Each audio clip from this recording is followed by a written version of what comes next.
শ্ৰদ্ধাৰ ৰাইজ, ৰাজ্যৰ দুৰ্বল আৰু দৰিদ্ৰ শ্ৰেণীৰ লোকক সকাহ দিবলৈ আমাৰ ৰাজ্যত পোন প্ৰথমবাৰৰ বাবে অৰুণোদয় আঁচনি আৰম্ভ কৰা হৈছিল। আৰম্ভণিৰ সময়ছোৱাত অৰুণোদয় আঁচনিত হিতাধিকাৰীৰ সংখ্যা 20 লাখতকৈও কম আছিল। ৰাজ্যত বিজেপি চৰকাৰ পুনৰ নিৰ্বাচন হোৱাৰ পিছত প্ৰথম বছৰতে অৰুণোদয় হিতাধিকাৰীৰ সংখ্যা আমি 27 লাখলৈ বৃদ্ধি কৰিছিলোঁ আৰু তাক আমি অৰুণোদয়ৰ দ্বিতীয় সংস্কৰণ বুলি নামাকৰণ কৰিছিলোঁ।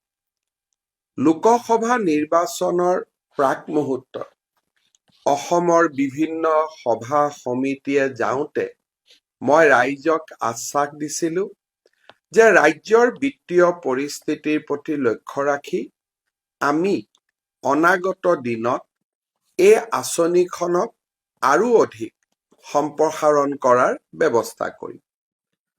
এতিয়া প্ৰতিশ্ৰুতি পূৰণৰ সময়। শ্ৰদ্ধাৰ ৰাইজ, ৰাজ্য চৰকাৰে ইতিমধ্যে অৰুণোদয়ৰ তৃতীয় সংস্কৰণক অনুমোদন জনাইছে। ইয়াৰ ফলত ৰাজ্যত অৰুণোদয় হিতাধিকাৰীৰ সংখ্যা প্ৰায় 37 লাখলৈ বৃদ্ধি হ'ব। অৰ্থাৎ এই সময়ছোৱাত পূৰ্বৰ অৰুণোদয় হিতাধিকাৰীসকলতকৈ আৰু প্ৰায় 10 লাখ অৰুণোদয় হিতাধিকাৰী আমি সংযোজন কৰাৰ লক্ষ্যৰে আগবাঢ়িব বিচাৰিছো। শ্ৰদ্ধাৰ ৰাইজ, অৰুণোদয় হ'ল এখন স্বচ্ছতাৰে পৰিপূৰ্ণ সুন্দৰ আঁচনি। ৰাজ্যৰ আই মাতৃসকলে বিভিন্ন শিতানত প্ৰতি মাহৰ 10 তাৰিখে 1250 টকা বেংক একাউণ্টত লাভ কৰে। 2019 চনত এই আঁচনিখন আৰম্ভ হোৱাৰ পিছত এটা মাহো এনেকুৱা নাই যিটো মাহত আমি এই ধন নিদিয়াকৈ আছো বা আমি দিওঁতে পলম কৰিছো। সেয়েহে অৰুণোদয় আজি সৰ্বগ্ৰহণযোগ্য আৰু সৰ্বসমাদৃত এখন আঁচনিলৈ ৰূপান্তৰ হৈছে। এতিয়া মই আপোনালোকৰ ওচৰত এটা বিশেষ কথা ক'ব বিচাৰিছো।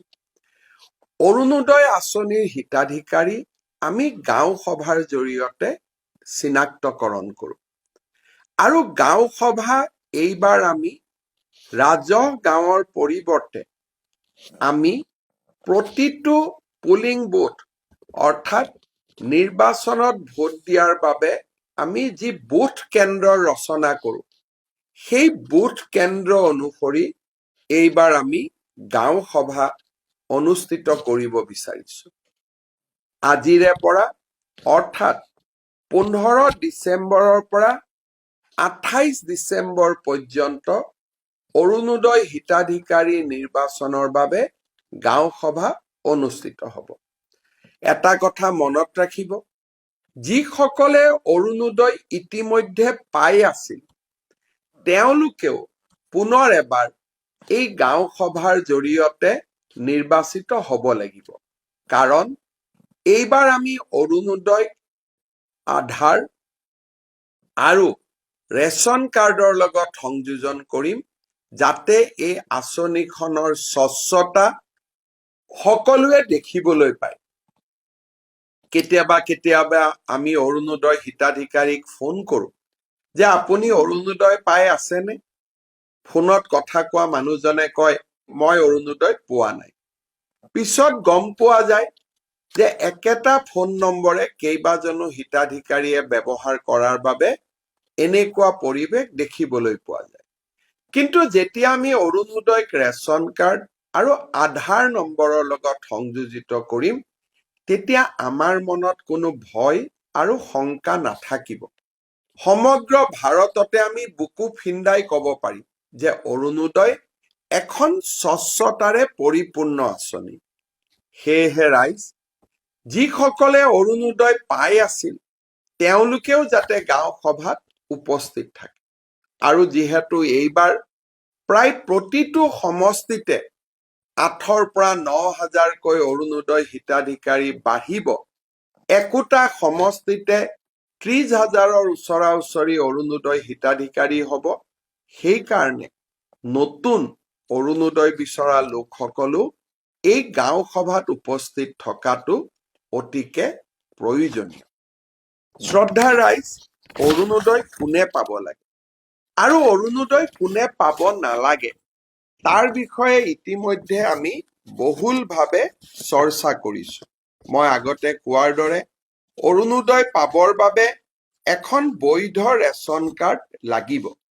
আৰু কৰবাত যদি ৰেচন কাৰ্ড এতিয়ালৈকে আপোনাৰ হাতত আহি পোৱা নাই, আপুনি অৰুণোদয় আঁচনিৰ চূড়ান্ত চিলেকশ্যন হোৱাৰ আগলৈকেও যদি ৰেচন কাৰ্ড সংগ্ৰহ কৰিব পাৰে, তাকো আমি মানি লওঁ। ইয়াৰ উপৰিও অৰুণোদয় আঁচনিত সদায় আমি বিধৱা মহিলা থকা পৰিয়ালক অগ্ৰাধিকাৰ দিওঁ। বিবাহ বিচ্ছেদিত মহিলা থকা পৰিয়ালক আমি অগ্ৰাধিকাৰ দিওঁ।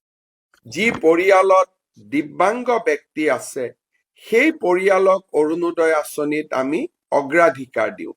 যি পৰিয়ালত HIV, থেলাছেমিয়া, হিমফেলিয়া, চেৰিব্ৰেল পালচি, কুষ্ঠ, অটিজিম স্পেক্ট্ৰাম ৰোগী আছে সেই পৰিয়ালকো আমি অৰুণোদয় আঁচনিত অগ্ৰাধিকাৰ দিওঁ।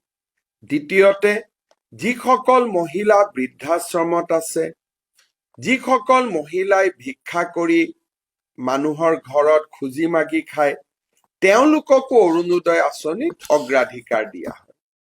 এই সকলোকে দি উঠাৰ পিছত যদি কোনোবা বাকী থাকে, সেই অৰুণোদয় আমি সমাজৰ দুৰ্বল আৰু দৰিদ্ৰ শ্ৰেণীৰ মাজত বিতৰণ কৰিম।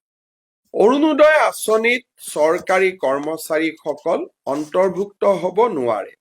আয়কৰ পৰিশোধ কৰি থকা ব্যক্তিসকলো অন্তৰ্ভুক্ত হ'ব নোৱাৰে। আৰু যি পৰিয়ালত 4চকীয়া বাহন আছে তেনেকুৱা পৰিয়ালো এই আঁচনিৰ অধীনত আহিব নোৱাৰে। মই আশা কৰো আপোনালোকে অৰুণোদয় গাঁও সভাত এই নীতি নিয়মসমূহ মানি চলিব। অসমৰ প্ৰায় 40 লাখ লোকে অৰুণোদয় আঁচনি পাব। ৰাজ্য চৰকাৰে প্ৰতি মাহত প্ৰায় 500 কোটি টকা খৰচ কৰিব লাগিব। গতিকে যিজন ব্যক্তি বা পৰিয়ালে অৰুণোদয়ৰ অবিহনেও ঘৰখন চলাব পাৰে, তেওঁলোকে যাতে অৰুণোদয় আঁচনি নিবিচাৰে। আৰু যিসকলে সঁচাকৈ অৰুণোদয় আঁচনিখন যাৰ জীৱনৰ বাবে অতিকে প্ৰয়োজনীয়, তেওঁলোকৰ বাবে যাতে আমি আঁচনিখন আগবঢ়াই দিওঁ। মনত ৰাখিব, অৰুণোদয় নিৰ্বাচন 15 ডিচেম্বৰৰ পৰা